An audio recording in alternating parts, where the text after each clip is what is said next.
Hey guys welcome to my channel. আমি মহারাজার। এখন আমরা কথা বলবো হচ্ছে বিনোদিনীর ফার্স্ট লুক পোস্টার। এটা কিন্তু অলরেডি ড্রপ আউট হয়ে গিয়েছে এবং আরেকটা পোস্টার কিন্তু অলরেডি হলে হলে পড়ে গিয়েছে এবং বিনোদিনী কিন্তু 23 তারিখেই আসছে। হ্যাঁ, আমি একটু চাইছিলাম যে খাদান যদি একটা ফ্রি রান পায়, খাদান যদি আরেকটু বেশি জায়গা পায়, কিন্তু দেব এন্টারটেনমেন্ট ভেঞ্চার্স থেকে আরেকটা ছবি চলে আসবে। যদিও বিনোদিনীর জনার একদম আলাদা এবং ইয়ের জনার কিন্তু একদম আলাদা, মানে খাদানের জনার একদম আলাদা। খাদান একটা মাস কমার্শিয়াল ছবি, বিনোদিনী একটু অন্য ধরনের, কিন্তু একটা মানে আমি বলবো গাঙ্গুবাই কাঠিয়াবাড়ি যেরকম একটা বড় ছবি ছিল, ঠিক ওই লেভেলের ছবিটা কিন্তু বিনোদিনী। অন্তত আমার তো টিজার দেখে তাই মনে হয়েছে। বিনোদিনীর টিজারটা ঘ্যামা ছিল, উড়িয়ে দিয়েছে একদম। তবে এখন একটা খুব মানে ধীর স্থির শান্ত একটা মোশন পোস্টার নিয়ে কথা বলবো। বন্ধুরা, শ্রী শ্রী রামকৃষ্ণদেবের মোশন পোস্টার চলে এসেছে। বিনোদিনী দাসের সাথে রামকৃষ্ণদেবের কানেকশনটা হিউজ, কিন্তু আমি আমার ব্যক্তিগতভাবে বলতে পারি আমার অতটা জানা নেই যে এক্স্যাক্টলি কতটা তাদের মানে এনহ্যান্সমেন্ট রয়েছে, কতটা কানেকশন রয়েছে, এই সম্পর্কে আমার ধারণা খুবই কম। বিনোদিনী দাসী সম্পর্কেও আমার ধারণা খুবই কম। যেরকম স্টার থিয়েটারের যে কী বলবো, মানে একটা বড় ভূমিকা আছে বিনোদিনী দাসীর স্টার থিয়েটারের পিছনে, সেটা আমরা জানতাম, যে কারণে এখন বিনোদিনী থিয়েটার হয়ে গেছে। তো যাই হোক, ইনস্টাগ্রামে এক্ষুনি চলে এলো দেব এন্টারটেনমেন্ট ভেঞ্চার্সের পক্ষ থেকে যে বিনোদিনী দাসীর যে ইয়েটা, এবং এটাও কিন্তু বড় ছবি হতে চলেছে। একটা গ্র্যান্ডার আছে এই ছবিটার ভিতরেও, কিন্তু এই ছবিটার বাজেট কিন্তু অতটা বেশি না যতটা তোমরা ভাবছো। খাদান বাই ওর ধারে পাশেও না, ওর 1/3 হবে। ঠিক আছে, এবার দেখি আমরা। হ্যাঁ,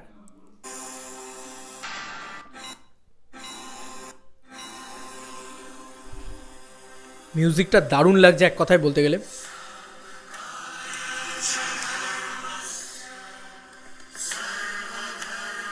দুর্দান্ত।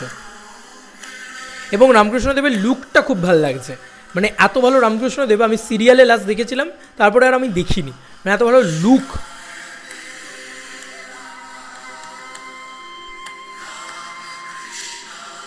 অসাধারণ অসাধারণ। এবং ব্যাকড্রপটাও খুব কাম, কুল, শান্ত।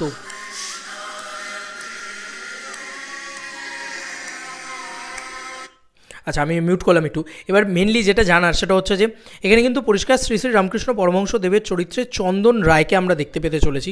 চন্দন রায় এই চরিত্রটা অভিনয় করছেন এই চরিত্রটিতে। চন্দন রায়কে দেখতে খুব, বললাম না, খুব মানে আমরা যতগুলো রামকৃষ্ণদেবের মানে ছবি পাই তার ভিতরে সবথেকে সুন্দর লাগছে দেখতে। এটা কিন্তু রুক্মিণীদির জীবনের কেরিয়ার বেস্ট পারফরমেন্স আসতে চলেছে, এটা আমার কোথাও গিয়ে মনে হয় বিনোদিনী দাসী হিসেবে। এবং বিনোদিনী একটি নোটিফিকেশন, এটা লেখা রয়েছে। আচ্ছা, এবার আমাদের এখানে কী কী লেখা হয়েছে, মানে এই লেখাটা আমরা একটুখানি পড়ব। লেখা রয়েছে আজ থেকেই প্রায় 139 বছর আগে 1886 সালে ইংরেজির বর্ষপূর্তি উৎসবের দিন শ্রী শ্রী রামকৃষ্ণদেব ধারণ করেছিলেন তার কল্পতরু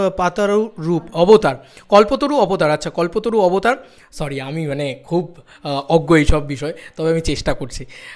কল্পতরু অবতার বঙ্গরঙ্গ মঞ্চের অভিনেত্রী বিনোদিনী দাসীকে তার চৈতন্য লীলা নাটকের জন্য তিনি আশীর্বাদ করেন। এই আশীর্বাদ পেয়ে বিনোদিনী খ্যাতির মধ্য গগন থেকে মঞ্চ ত্যাগ করেন বিনোদিনী। মানে এটা জানা ছিল না, সত্যি বলছি, এগুলো কিছুই জানা ছিল না। আজ সেই বিশেষ পূর্ণতিথিকে মাথায় রেখে আমরা উন্মোচন করছি শ্রী রামকৃষ্ণদেবের পোস্টার।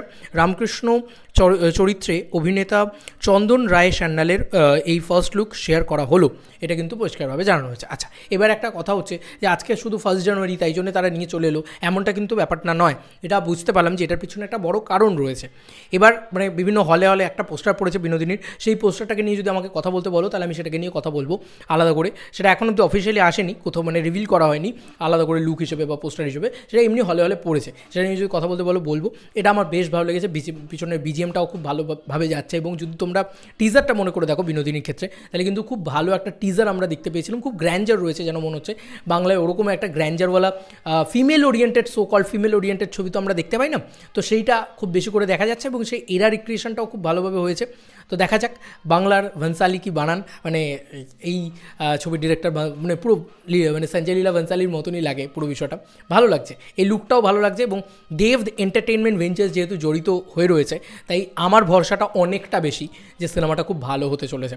দেখা যাক, এবং ভালো লাগছে ভাই, ভালো লাগছে। আর এই সম্পর্কে আমার জ্ঞান এবং ধারণা দুটোই খুবই কম, তাই জন্য ক্ষমাপ্রার্থী যদি আমি কোনো ভুল ত্রুটি করে থাকি। চলো বন্ধুরা, নতুন কোনো ভিডিওতে দেখা হবে। ভাই।